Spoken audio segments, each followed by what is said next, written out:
नमस्कार दर्शकों, आज हम इस वीडियो में ध्रुव राठी के वीडियो और शान पराशर के वीडियो का तुलनात्मक विश्लेषण करेंगे। शान पराशर जी ने जो वीडियो बनाया है वह ध्रुव राठी के वीडियो को आधार बनाकर बनाया है और विभिन्न तरह से उनमें तमाम कमियां देखते हुए उसके नकारात्मक पक्षों को उजागर किया है। परंतु देखने की बात यह है कि जो बात कहते हैं कि चेरी पिकिंग और बायस के आधार पर, कॉग्निटिव बायस के आधार पर उन्होंने समीक्षा की है, तो यह आरोप लगाना शान जी का गलत सिद्ध होता है। उसका कारण है, उसके पीछे कारण यह है कि ध्रुव राठी ने जो भी समीक्षा की है उसके लिए बहुत से तथ्यों, पुस्तकों के विश्लेषण का आधार बनाया है। जैसे उन्होंने यह बताया कि निर्भया रेप कांड के आरोपियों, दोषियों, हत्या के अपराधियों, इन लोगों में हिंसात्मक प्रवृत्ति का विकास कहाँ से होता है, कैसे होता है और ये लोग किस मानसिकता के लोग होते हैं। यहाँ तक कि उसके लिए उन्होंने मधुमिता पांडे की खोज रिपोर्ट को भी आधार बनाया, जो उन्होंने क्लिनिकल साइकोलॉजी में शोध करने के लिए तिहाड़ जेल में सर्वेक्षण किया और वहां सर्वेक्षण करने के दौरान उन्होंने पाया कि 122 रेपिस्ट और 65 हत्या अपराधियों का। तो उनकी मानसिकता का जब उनसे इंटरव्यू किया तो पता चला कि जो हत्या के अपराधी हैं वह तो कहीं ना कहीं प्रायश्चित करते हैं, उनको पछतावा होता है कि हमने गलत काम किया, किसी न किसी अंश में उनके अंदर पछतावा की भावना है, प्रायश्चित है। लेकिन जो रेपिस्ट हैं, रेपिस्ट के अंदर कोई भी प्रायश्चित की भावना नहीं है। यह अंतर क्यों है? उस अंतर को समझने की उन्होंने कोशिश की कि ये दोनों प्रकार के अपराधियों में भी अंतर होता है। एक में थोड़ा बहुत गलती करने का एहसास होता है, दूसरे में नहीं होता है। इसी तरह से सुसान ब्राउन मिलर ने भी अपनी पुस्तक में, जो against our will men, women and rape 1975 पुस्तक है, उसमें उन्होंने जो विश्लेषण किया है पुस्तक में और उसकी जो समीक्षा पाई है कि जो रेपिस्ट होते हैं ये बहुत नीच मानसिकता के होते हैं और उनकी बहुत क्रूर हृदय होता है इनका।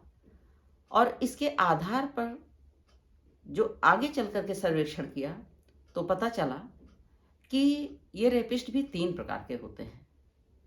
उनमें भी सबसे पहले वे होते हैं जिनमें कामुकता की प्रधानता नहीं होती, बल्कि उनके अंदर शक्ति प्रदर्शन की प्रधानता होती है। वो अपनी शक्ति को दिखाना चाहते हैं।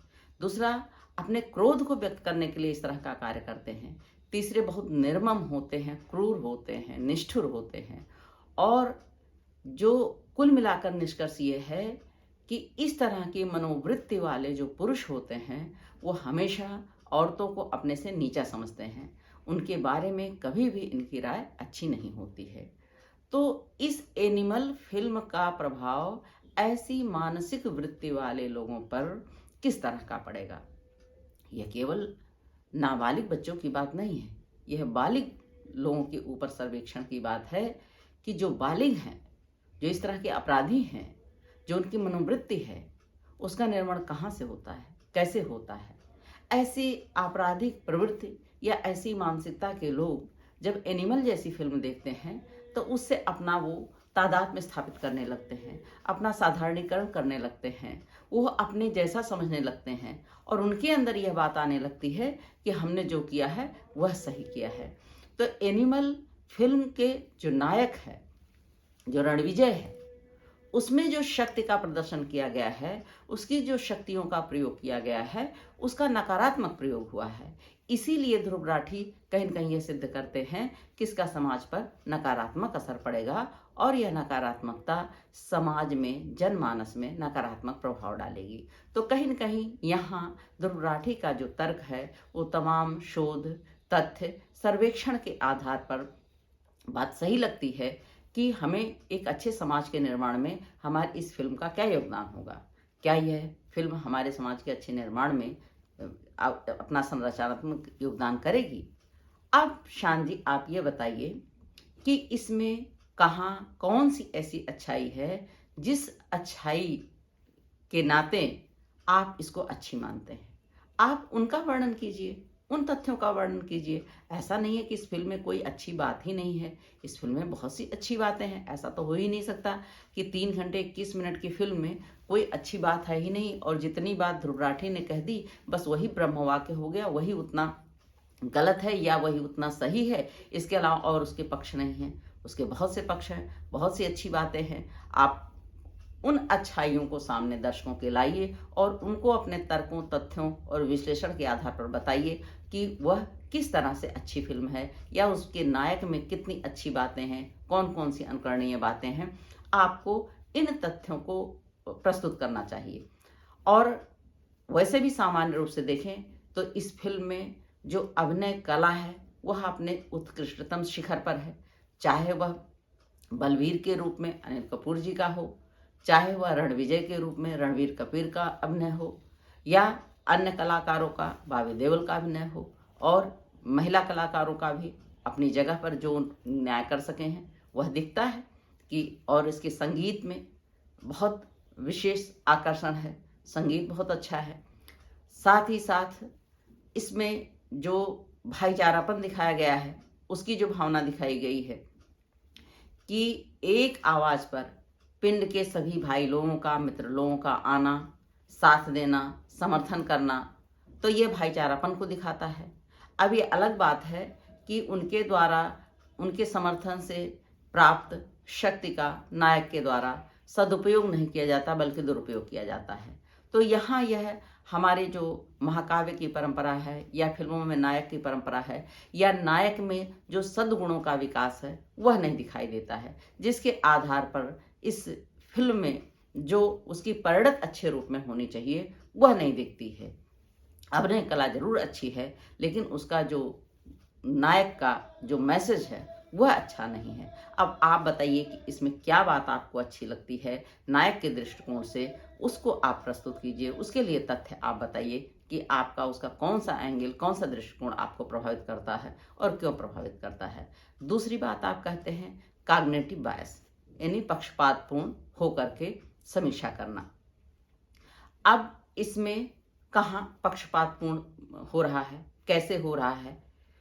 आप पक्षपातपूर्ण का तात्पर्य यह है कि पूर्वाग्रह से ग्रसित होकर अपनी बात को कहना। अब पूर्वाग्रह तो सबसे ज्यादा आप में दिखाई दे रहा है शान जी। क्यों? आप अपने वीडियो का आधार ही किसी के वीडियो को बना रहे हैं बिल्कुल उसके नकारात्मक आधार पर कि उसमें कितना हम छिद्रान्वेषण कर सकते हैं, उसमें हम कितनी कमियां ढूंढ सकते हैं, उसमें कितना हम दोष निकाल सकते हैं। समीक्षक का व्यक्तित्व ऐसा नहीं होना चाहिए। आपके बॉडी लैंग्वेज में ही बहुत आक्रामकता है, बहुत उग्रता है, इसकी कोई आवश्यकता नहीं है। तर्क और तथ्य की आवश्यकता है। उसके आधार पर आप अपना विश्लेषण कीजिए कि आप किस तरह से वो कॉग्निटिव बायस होकर के अपना विश्लेषण कर रहे हैं। वो तो उसके लिए अपना पूरी समीक्षा प्रस्तुत कर रहे हैं, अपना विश्लेषण प्रस्तुत कर रहे हैं। और सभी को मालूम है, प्रसिद्ध ग्रीक दार्शनिक अरस्तु ने ही कहा है कि मनुष्य एक सामाजिक प्राणी है। मनुष्य एक सामाजिक प्राणी है का मतलब है कि वह समाज में रहता है और समाज से ही सीखता है, समाज की बातों का उस पर प्रभाव पड़ता है। और उन्होंने, ध्रुव राठी ने, एक मुन्नू नामक बालक की परिकल्पना की है और उस मुन्नू नामक बालक की परिकल्पना करके और उसके मानसिक विकास की स्थितियों को दर्शाया है कि उसका कैसे विकास होता है और कैसे अपराध जगत में ऐसे बच्चे जाते हैं। किसी भी व्यक्ति के व्यक्तित्व का विकास उसकी विशिष्ट पहचान होती है। और अज्ञे जी भी, प्रख्यात साहित्यकार हिंदी के, वह भी इस पर बहुत बल देते हैं कि आपका अगर व्यक्तित्व अच्छा होगा तो आपका योगदान भी परिवार के लिए, समाज के लिए, देश के लिए अच्छा होगा। अगर आपका व्यक्तित्व ही नहीं अच्छा होगा तो आपका समाज, देश के लिए कैसे योगदान अच्छा होगा। वह उस मुन्नू बालक के माध्यम से उस मनोवृत्ति के विकास को दर्शाते हैं, बताते हैं कि अगर किसी के सामने सभी नकारात्मक चीज़ें प्रस्तुत की जाएंगी, जैसे सबसे पहले माता पिता का व्यवहार, माता पिता के बाद आता है परिवार में सदस्यों का व्यवहार, मित्रों का व्यवहार, और साथ ही साथ आसपास परिवेश का प्रभाव, परिवेश के प्रभाव के साथ साथ जहां आप कार्य करते हैं कार्यस्थल का प्रभाव, साथ ही सोशल मीडिया का प्रभाव और गीत संगीत का प्रभाव, उसके अच्छे बुरे होने का प्रभाव, यह केवल बालकों को ही प्रभावित नहीं करता। बिल्कुल सही बात है कि यह फिल्म ए श्रेणी प्राप्त फिल्म है, सभी वयस्कों के लिए है, लेकिन क्या सभी वयस्कों पर इसका अच्छा ही प्रभाव पड़ेगा? जो युवक 18 वर्ष से ऊपर के हैं, बालिग हैं, अगर उनको इस तरह की फिल्में दिखाई जाएंगी तो उन पर किस तरह का यह प्रभाव डालेगा?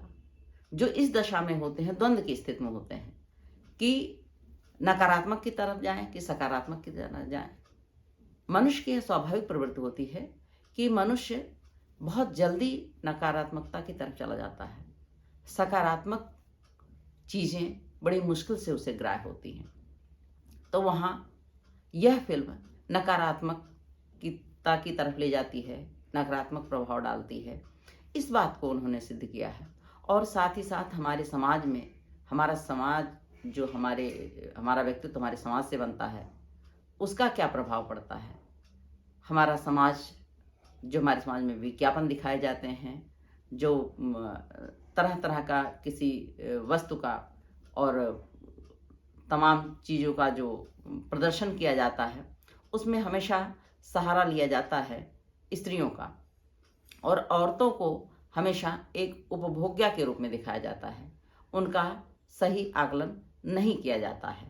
तो उसका जो प्रभाव पड़ता है, उस नकारात्मकता का, वह भी जनमानस पर गलत प्रभाव डालता है। तो इससे औरतों के प्रति सम्मान की भावना का विकास नहीं होता है। या जब समाज में बार बार आदमी यह सुनता है कि औरतों का कोई सम्मान नहीं है, या औरतों के कारण अपराध होता है क्योंकि औरतें रात में बाहर क्यों जाती हैं, या छोटे कपड़े क्यों पहनती हैं, या पारदर्शी कपड़े क्यों पहनती हैं, तो इस कारण से अपराध की संख्या में वृद्धि होती है। यहाँ दोष पुरुषों का नहीं, स्त्रियों का बताया जाता है, और स्त्रियों पर केंद्रित यह दोष बता करके उस मानस का निर्माण किया जाता है कि समाज में जब इस तरह की बात बार बार सुनते हैं तो उनमें भी यह बात आ जाती है कि हाँ, यही बात सही है। तो इस तरह से फिल्म का भी योगदान है, इस तरह की फिल्मों का भी योगदान फिर नकारात्मक हो जाता है कि यह फिल्म समाज में नकारात्मक असर डाल रही है। अब आप बताइए कि अगर हिंसात्मक दृश्यों को दिखाया जाएगा, कामुकतापूर्ण दृश्यों को दिखाया जाएगा, तो उसका समाज पर क्या असर पड़ेगा और किस तरह से उसे अच्छी श्रेणी में रखा जाएगा या देखा जाएगा। शान जी, दूसरा आरोप आपका यह है ध्रुव राठी के वीडियो पर कि जो भी वो लॉजिकली और साइंटिफिकली, इन दो शब्दों का प्रयोग करते हैं कि मैं लॉजिकली और साइंटिफिकली उनकी बातों को प्रूव करूंगा कि उन्होंने गलत कहा है। अब लॉजिकली आप क्या बात कह रहे हैं कि उन्होंने गलत कहा है? उन्होंने जो भी बात कही है उसके लिए तर्क और तथ्य दिए हैं, और आप कितना तर्क और तथ्य दे रहे हैं आप केवल आरोप प्रत्यारोप की श्रेणी में जा रहे हैं। जैसे सत्ता पक्ष, प्रतिपक्ष, पक्ष और विपक्ष में आरोप प्रत्यारोप होता है, उस तरह से खाली आप दोषारोपण कर रहे हैं। आप केवल बात को काट रहे हैं। आप अपने तथ्य नहीं प्रस्तुत कर रहे हैं कि लॉजिकली आप क्या तर्क दे रहे हैं, आपके क्या तथ्य हैं कि ध्रुव राठी की ये बातें गलत हैं, या कौन सी वैज्ञानिक सोच आप प्रस्तुत कर रहे हैं। और जैसे कुछ उदाहरण आपने आगे दिए इन बातों को काटने के लिए कि ध्रुव राठी कहते हैं कि गैंग्स ऑफ वासेपुर एक कल्ट और क्लासिक फिल्म है। ठीक है, ये उनका कहना है। वो किस आधार पर कल्ट और क्लासिक फिल्म इसे बता रहे हैं, उसका आधार है गैंग्स ऑफ वासेपुर में भी हिंसा है, अपराध है, स्त्रियों के प्रति निर्ममतापूर्ण व्यवहार है। बिल्कुल सही है आपकी बात।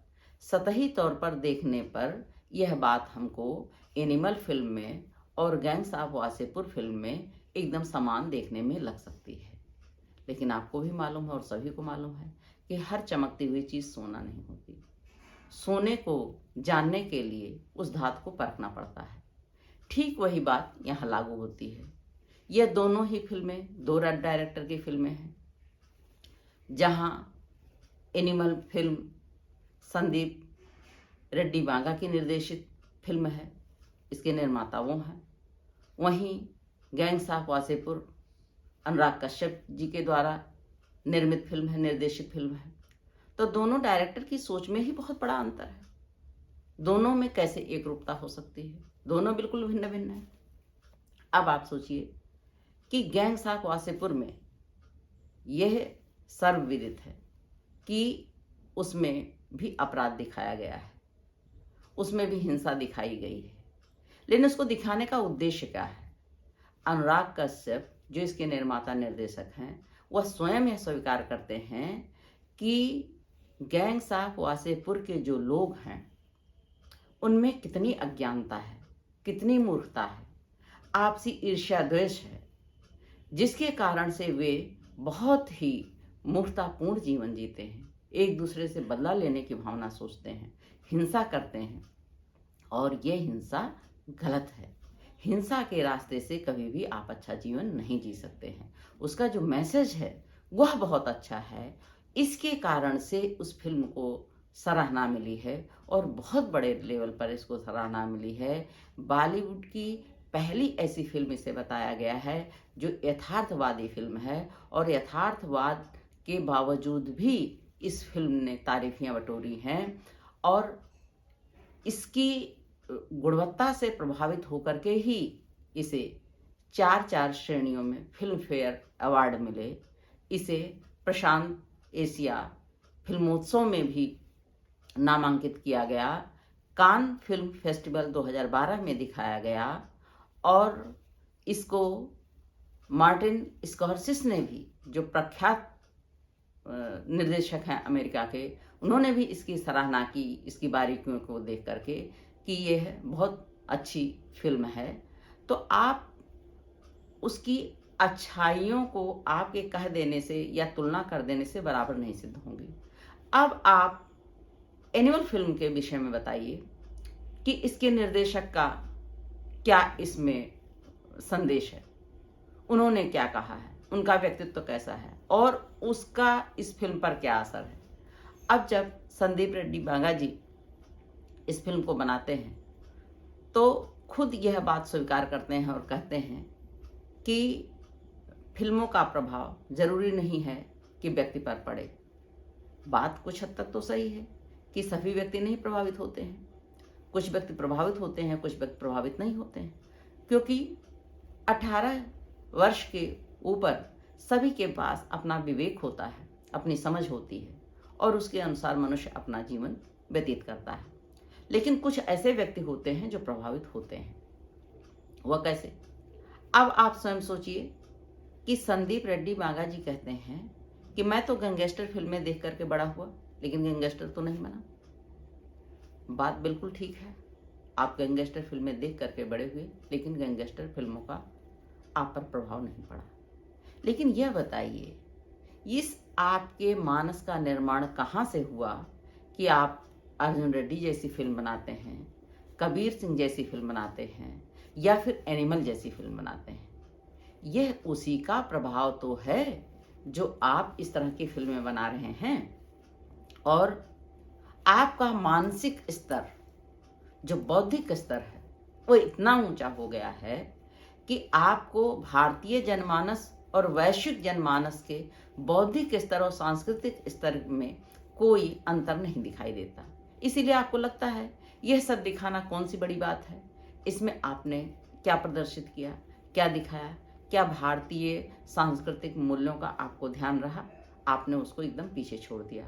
आपको यह अभीष्ट हो गया कि मुझे हिंसा दिखानी है, मुझे इसमें किस तरह से काम वासना को प्रस्तुत करना है, उसकी उद्दाम काम भावना को प्रस्तुत करना है, और उसको दिखाना आपके लिए बड़ी सामान्य सी बात है। और यह कहना कि अरे फिल्म का कोई प्रभाव नहीं पड़ता है। फिल्म का प्रभाव तो पड़ता है। इस सत्य से आप इनकार नहीं कर सकते। और चाहे मनोज वाजपेयी जी कहते हैं कि हेयर स्टाइल चेंज होती है, समाज नहीं बदलता है। बेशक आपके विचार हो सकते हैं, लेकिन नहीं, समाज पर प्रभाव भी पड़ता है और समाज बदलता भी है। कभी फिल्मों से समाज बदलता है, कभी समाज की चीजें फिल्मों में दिखाई जाती हैं। दोनों परस्पर अनन्य आश्रित हैं, एक दूसरे से दोनों प्रभावित होती हैं। और बहुत से निर्माता निर्देशक कभी समाज की समस्याओं को उठा करके अपनी फिल्मों में दिखाते हैं, और कभी कुछ ऐसी काल्पनिक फिल्में इतनी अच्छी दिखाते हैं कि उनका प्रभाव समाज पर पड़ता है। तो इस दृष्टिकोण से आपका यह कहना कि फिल्मों का समाज पर प्रभाव नहीं पड़ता है, यह गलत है।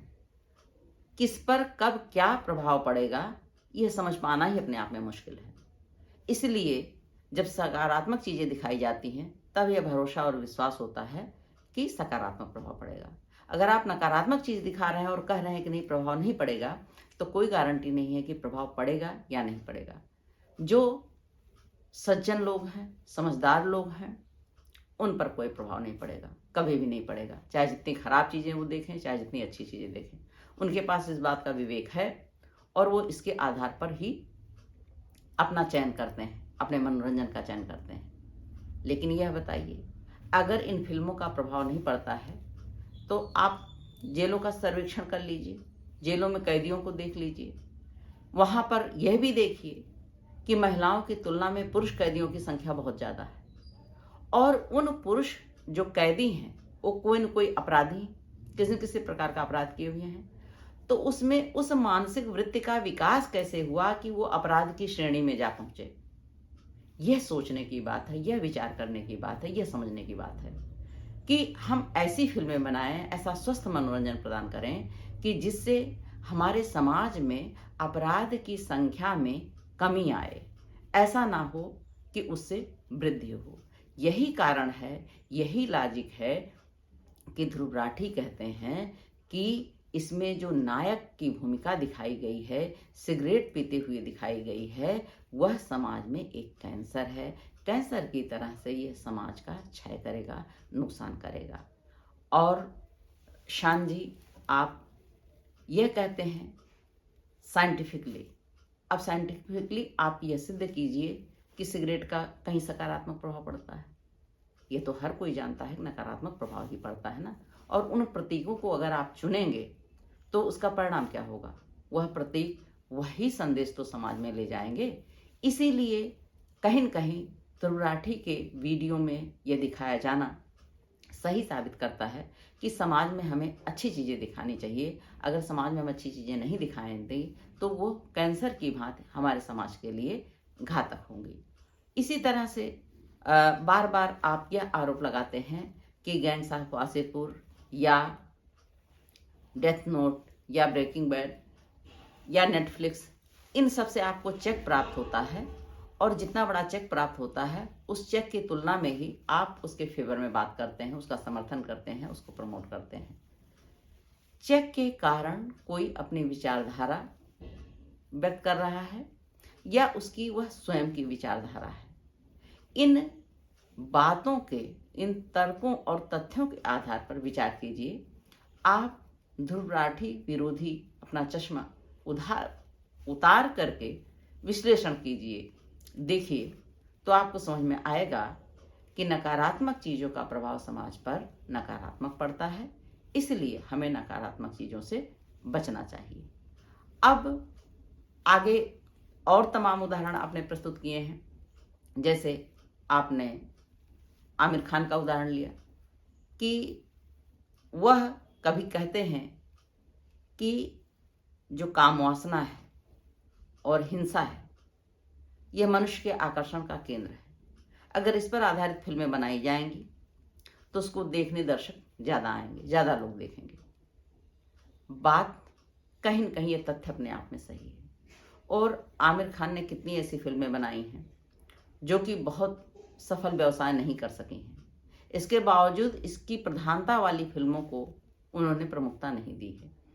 तो यह कहना कि उनको कैसा महसूस हो रहा होगा, क्या अब हो रहा होगा या नहीं हो रहा होगा, उन्हें अपने विचार अगर रखने होते तो निश्चित रूप से वो अपना विचार रखते। वो अपनी विचारधारा पर ही कायम है। वही है कि जिसके व्यक्तित्व का जैसा निर्माण हो गया है वह उसी तरह से ही सोचता है, वह अच्छी चीजें ही बनाने की तरफ प्रयास करता है। वह सस्ती लोकप्रियता हासिल करने के लिए कामुकता और हिंसा को, काम वासना की भावना की प्रधानता को अपने फिल्म का विषय, केंद्रीय विषय वस्तु नहीं बनाता है। और आप जिन आधारों पर, जिन तथ्यों पर इस फिल्म के विषय में जितना विरोधी व्याख्यान आप करते हैं, विश्लेषण करते हैं, वह सही नहीं है। आपको जो भी बात कहना है, जो चीजें आपको इसमें अच्छी लग रही हैं, आप अपनी बात को अपने ढंग से, अपने तर्क और तथ्य के आधार पर सिद्ध कीजिए, तो वो ज्यादा बेहतर होगा। दर्शकों को भी ज्यादा अच्छी तरह से समझ में आएगा। अब जैसे दर्शकों को लेकर के आप बात कहते हैं कि दर्शकों को ही उन्होंने गलत साबित कर दिया, ऐसी बात नहीं है। दर्शक भी कई प्रकार के होते हैं। ऐसा नहीं कि बहुत ज्यादा संख्या में इसको देखने जा रहे हैं सभी दर्शक, तो सभी दर्शक यह पसंद ही कर रहे हैं। दर्शकों के देखने की अपनी विभिन्न अभिरुचियां हैं। जैसे कुछ दर्शक, तो ये तो सही बात है कि बहुत पसंद कर रहे हैं इसलिए देखने जा रहे हैं, लेकिन जो देखने जा रहे हैं उनके विषय में भी सोचने की बात है। वो कौन से दर्शक हैं जो देखने जा रहे हैं? वो सबसे ज्यादा हमारे समाज का युवा वर्ग है, और वह युवा वर्ग है जो कहीं न कहीं हताशा, निराशा, कुंठा का शिकार है, और जो उस नायक की तरह से, रणविजय की तरह से अपने आप को देखना चाहता है और देख करके खुश होता है। उसको वो अच्छा लगता है, वो हिंसा उसको अच्छी लगती है, अपनी विजय उसको अच्छी लगती है। और किसी के भी मन की बात आप करेंगे जो उसके अंतर मन में चल रहा है, तो उसको देखने में उसको अच्छा लगेगा। और यही वह चीज है जिस चीज को संदीप रेड्डी मांगा जी ने पकड़ी है कि पुरुषों के मनोविज्ञान को, कि पुरुषों के मनोविज्ञान का, उनकी पौरुषीय शक्ति का जो चरम प्रदर्शन है, वह इस फिल्म में जो दिखाया गया है, उसको दर्शक पसंद कर रहे हैं, उसको देखने के लिए जा रहे हैं, और उसमें उनकी अभिरुचियां हैं। तो उन दर्शकों को आप यह नहीं कह सकते हैं कि वो दर्शक सभी खराब हैं। कल्पना में देखने में अच्छी लग रही है उनको, उनके मन को ये बात अच्छी लग रही है, तो ऐसा नहीं कि देखने से कोई व्यक्ति बुरा हो गया। दूसरी बात यह है कि सभी दर्शकों को अच्छी लग रही है, यह भी बात सही नहीं है। बहुत से दर्शकों को अच्छी नहीं लग रही है, लेकिन वो इसलिए जा रहे हैं देखने, उत्सुकता और जिज्ञासा के कारण। उनके अंदर इतनी उत्सुकता है, इतनी जिज्ञासा है, वो जानना चाहते हैं। कौतूहल मनुष्य का लिए बहुत प्रधान होता है, बहुत प्रमुख विषय होता है कि भाई ऐसा क्या है इस फिल्म में, क्यों लोग देखने जा रहे हैं। मोटी मोटी बातें उन्हें सुनाई पड़ रही हैं कि इसमें चरम हिंसा दिखाई गई है, इसमें चरम काम भावना का प्रदर्शन किया गया है। तो जाहिर सी बात है, मनुष्य में उत्सुकता होती है और लोग देखने के लिए जा रहे हैं। लेकिन देख करके सभी आनंद ही प्राप्त कर रहे हैं, सबको मनोरंजन ही हो रहा है, यह जरूरी नहीं है। यही कारण है कि सुचरिता त्यागी ने जैसे ही अपनी यह टिप्पणी की कि यह फिल्म इंटरटेनिंग नहीं है, तुरंत लोग उनकी टिप्पणी के पीछे पड़ गए कि कैसे आपने यह कह दिया कि भाई इंटरटेनिंग नहीं है। हो सकता है कि किसी दर्शक को यह इंटरटेनिंग ना लगे, उसे आनंद प्रदान ना करे, क्योंकि कुछ लोगों को यह दृश्य देख करके मन में क्षोभ हो सकता है, दुख हो सकता है, दया की भावना आ सकती है, उनका हृदय द्रवित हो सकता है, यह सब भी भावना से युक्त तो दर्शक होते हैं। तो ऐसे दर्शकों की भावना को आप नकार कैसे सकते हैं? तो किसी भी फिल्म को देखने जाना और किसी भी फिल्म में अत्यधिक धन वर्षा का होना उसकी उत्कृष्टता का पैमाना नहीं है। उत्कृष्टता का पैमाना है उसमें मानवीय मूल्यों का होना, उसमें सामाजिक मूल्यों की प्रमुखता का होना, समाज में अच्छे संदेश देना। और जब तक वह फिल्म समाज में अच्छा संदेश नहीं देती है, समाज में अच्छी भावना का प्रदर्शन नहीं करती है, मजबूत बनाने का प्रयास नहीं करती है, तो उस फिल्म को कैसे अच्छी कहा जा सकता है? बाकी और बहुत सी ऐसी फिल्में हैं जो कभी भी नैतिक मूल्यों से समझौता नहीं करती। और भी निर्माता निर्देशकों की फिल्में हैं, चाहे वह हम साथ साथ हैं, पारिवारिक फिल्मों का उदाहरण लिया जाए, चाहे तमाम आप अन्य क्लासिक फिल्मों को भी ले सकते हैं।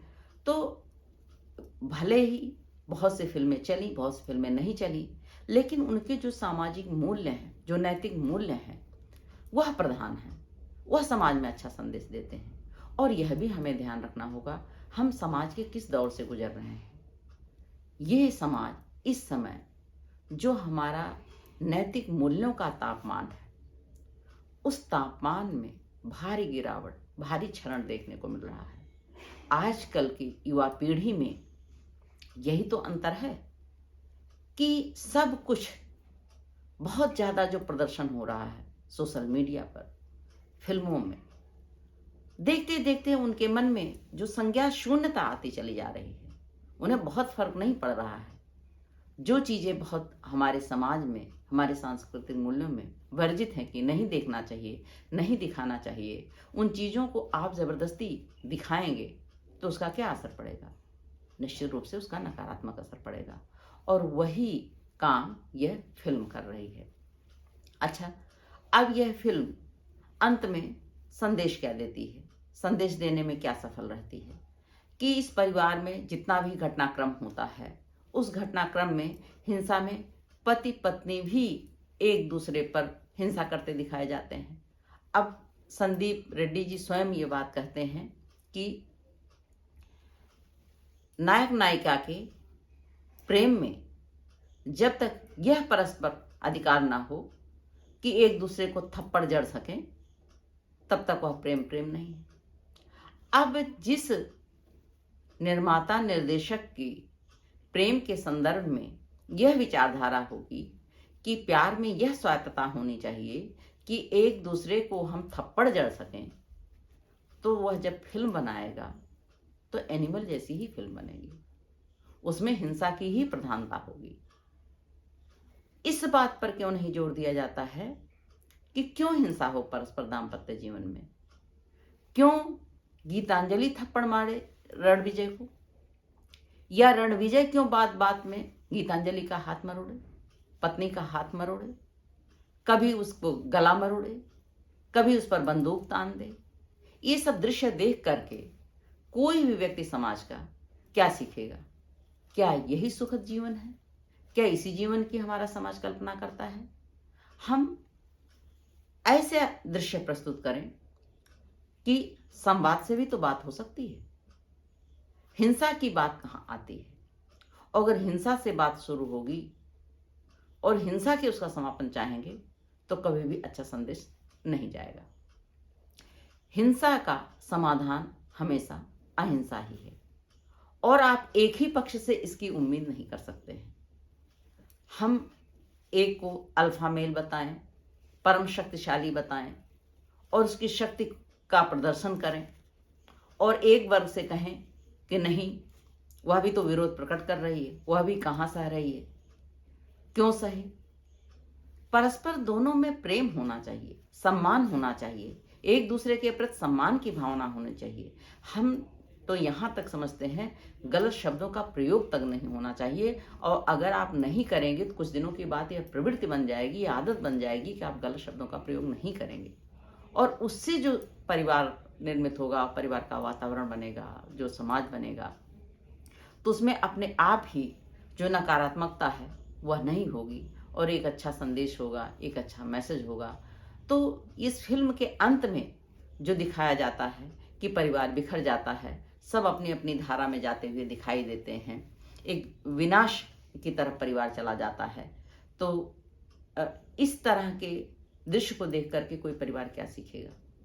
ज़रूरत इस बात की है कि अगर संदीप रेड्डी का व्यक्तित्व, उनकी जड़ें भारतीय सांस्कृतिक मूल्यों से गढ़ी गई होती, उनका उसमें विकास हुआ होता, तो निश्चित रूप से उनकी जितनी प्रतिभा है, ऐसी फिल्म बनाते, इतने सांस्कृतिक मूल्यों से युक्त फिल्म बनाते कि वह समाज को ज़्यादा सशक्त बनाती, ज़्यादा मजबूत बनाती, जितना कि इसमें वो अपनी पूरी ऊर्जा लगा दे रहे हैं, पूरी अपनी जो उनका जोश है, जो जुनून है, उसको दिखा रहे हैं। और जिस तरह वो युवकों को ले जा रहे हैं या समाज को ले जा रहे हैं, या जिस परिकल्पना के द्वारा वह ये सब कुछ प्रस्तुत कर रहे हैं, वह सही दिशा में प्रयास नहीं है, बल्कि अगर मूलधन के बजाय जो नैतिक मूल्य हैं वह प्रमुख हों, तो फिल्म समाज में ज़्यादा अच्छा संदेश देगी। इस तरह की फिल्म का बनाया जाना बहुत ज़रूरी है, इसका ध्यान दिया जाना बहुत ज़रूरी है। देखिए, समाज में यह हर कोई जानता है कि व्यक्ति प्रधान है, लेकिन साथ साथ समाज का भी अपना महत्व है। प्रख्यात साहित्यकार अज्ञेय जी नदी के द्वीप कविता में कहते हैं, किंतु हम हैं द्वीप, हम धारा नहीं हैं। किंतु हम हैं द्वीप, हम धारा नहीं हैं। द्वीप नदी की क्रोड़ में ही बनता है, उसी से ही उसका व्यक्तित्व है, उसी से ही उसका आकार है। लेकिन नहीं, द्वीप व्यक्ति के व्यक्तित्व का प्रतीक है, और धारा, नदी की धारा जो है वो समाज का प्रतिबिंब है, प्रतीक है। और मनुष्य उसी नदी के द्वीप की भांति समाज में रह करके ही अपनी पहचान चाहता है, और अच्छी पहचान चाहता है। कोई भी व्यक्ति यह नहीं चाहता है कि उसकी पहचान अच्छी ना बने। तो अच्छी पहचान कैसे बनेगी? जब आप अच्छी चीज़ें देखेंगे, अच्छी चीज़ों का आप में विकास होगा, अच्छी चीज़ें आप समाज के सामने प्रस्तुत करेंगे। इसीलिए अज्ञेय जी व्यक्ति के व्यक्तित्व के विकास की विशिष्टता को बहुत ज़्यादा प्रधानता देते हैं। और जब हम ऐसे व्यक्तित्व निर्माण पर ध्यान देंगे और उसमें अपना योगदान करेंगे, जिसमें कि तमाम जो प्रभावकारी चीज़ें हैं जिनसे हमारे व्यक्तित्व का निर्माण होता है, उसमें फिल्म का भी एक प्रमुख योगदान है कि फिल्मों के माध्यम से भी समाज में अच्छे संदेश को प्रसारित किया जा सकता है, लोगों की मानसिकता पर अच्छा प्रभाव डाला जा सकता है। तो प्रयास यह होना चाहिए कि हम जो भी कैरेक्टर बनाएं, जो भी हम नायक बनाएं, हम भारतीय सांस्कृतिक मूल्यों का ध्यान रखें, और उन मूल्यों का ध्यान रखते हुए जब बनाएंगे तो निश्चित रूप से समाज में संदेश भी अच्छा जाएगा। तो शान जी, आपको भी यह समझने की ज़रूरत है, कहने से बातें नहीं बदल जाती। जो हकीकत होती है उसको दर्शक भी समझते हैं और जानते हैं। और इसलिए जो आपने वीडियो बनाया और जो ध्रुव राठी का वीडियो बना हुआ है, उसको आधार बना करके जो अपनी बातें प्रस्तुत की हैं, आपकी बातें उतना संतुलित नहीं हैं, बल्कि वह बहुत ज़्यादा पूर्वाग्रह ग्रसित हैं। आपको अपने स्वतंत्र व्यक्तित्व के आधार पर मूल्यांकन करना चाहिए, न कि किसी व्यक्ति की समीक्षा के आधार पर आप अपने मूल्यांकन का नरेटिव खड़ा करें और उसको गढ़ें, उसको प्रस्तुत करें। वह आपके व्यक्तित्व के जो समृद्धि है उसको नहीं व्यक्त करता है। आपका अपना जो मौलिक चिंतन होगा वो आपको समृद्ध करेगा, और उस मौलिक चिंतन को आपको प्रस्तुत करना चाहिए, उन तर्कों एवं तथ्यों को प्रस्तुत करना चाहिए। किसी की कॉपी करने या किसी की कॉपी को नकार देने से तर्क में कोई भी गुणवत्ता नहीं आ जाती है। तो इस तरह से जो हमने देखा, दोनों लोगों का वीडियो, ध्रुव राठी का भी वीडियो हमने देखा, और ध्रुव राठी के वीडियो के आधार पर जो आपने विश्लेषण किया है और जो बनाया है, और जो भी आपने अपनी तरफ से तथ्य दिए हैं, जो भी आपने आरोप लगाए हैं वह आरोप सही नहीं लगते हैं। ऐसा लगता है पूर्वाग्रह ग्रसित हैं आपके आरोप। आपको ये समझना चाहिए कि हर फिल्म का योगदान अलग अलग होता है और कभी भी हम सभी फिल्मों को एक ही पैमाने पर रख करके नहीं देख सकते हैं। सभी फिल्में निर्माता निर्देशकों की अपनी अपनी बहुत गहन सोच और उसकी मेहनत का परिणाम होती हैं। यह हो सकता है कि जब हम समीक्षा करने बैठते हैं, अगर हमको लगता है कि हाँ इसमें ये कमी है, तो निश्चित रूप से उस तरफ ध्यान जाता है और आदमी इंगित करता है। इसके बावजूद उसकी अच्छाइयों को भी समझना चाहिए, उसको भी समझने का प्रयास करना चाहिए, और जो तथ्य गलत हैं तो वो गलत हैं, वो दर्शकों को भी गलत लगेंगे। दर्शक फिल्म देखने चले गए हैं इसलिए दर्शक भी गलत हो गए हैं, ये सब धारणा बिल्कुल गलत है। देखना बड़ा स्वाभाविक है। जब तक आप देखेंगे नहीं तब तक आप समझेंगे कैसे कि कोई चीज़ अच्छी है या अच्छी नहीं है। तो बहुत बड़ी संख्या इस बात की भी है कि ऐसी फिल्में भारत में अब तक नहीं बनी थी।